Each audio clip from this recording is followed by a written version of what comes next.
काय होईल, सगळं चांगलं होईल, काही काळजी करू नका. मुंबईच्या लगत असलेल्या रायगड जिल्ह्यातील कर्जत इथं धर्मावर आधारित टाउनशिप उभी राहत असल्याची तक्रार करण्यात आली. या तक्रारीची गंभीर दखल ही राष्ट्रीय मानवाधिकार आयोगानं घेतली आहे. हलाल लाईफस्टाईल टाउनशिप या नावानं ही टाउनशिप उभारण्यात येते. राष्ट्रीय मानवाधिकार आयोगानं आता राज्य सरकारकडे यासंदर्भात अहवाल मागवलेला आहे. धार्मिक आधारावर विभाजन आणि भेदभाव निर्माण करण्यासाठी स्वतंत्र टाउनशिप उभारली जात असल्याचा तक्रारदाराचा आरोप आहे. सुरक्षा आणि सामाजिक हिताचं कारण देऊन या टाउनशिपला विरोध करण्यात आलेला आहे.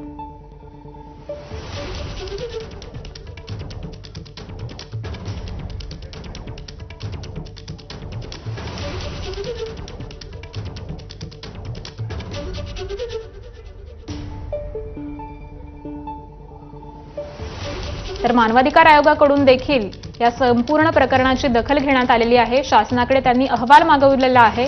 त्यामुळे आता या टाउनशिपला मान्यता मिळते का हे देखील पाहणं महत्त्वाचं ठरणार आहे.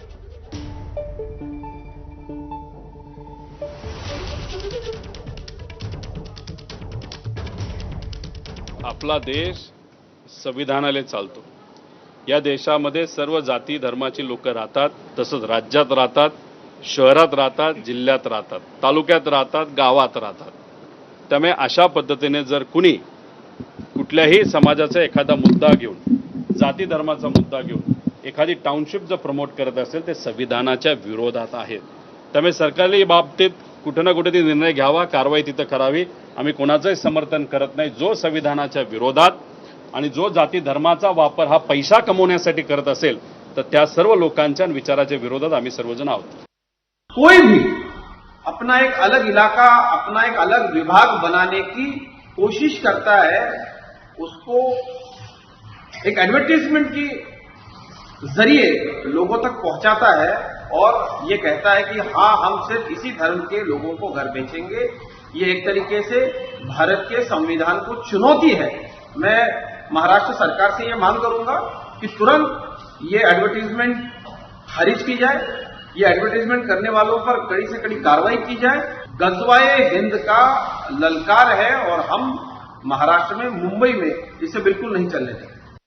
कई फिल्म्स में ऐसे दर्शाया गया है कि ये प्रोजेक्ट सिर्फ एक समुदाय के लोग ही खरीद सकते हैं और सिर्फ एक समुदाय के लोग इस प्रोजेक्ट में रह सकते हैं, जो बिल्कुल गलत है.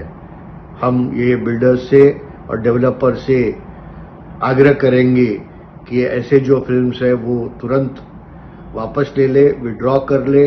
जो हमारी राज्य सरकार है ऐसे जो एडवर्टाइजमेंट बनाते हैं और समाज के बीच में दरार पैदा करने की कोशिश कर रहे हैं, इसके ऊपर भी हमारी कड़ी नजर रहेगी.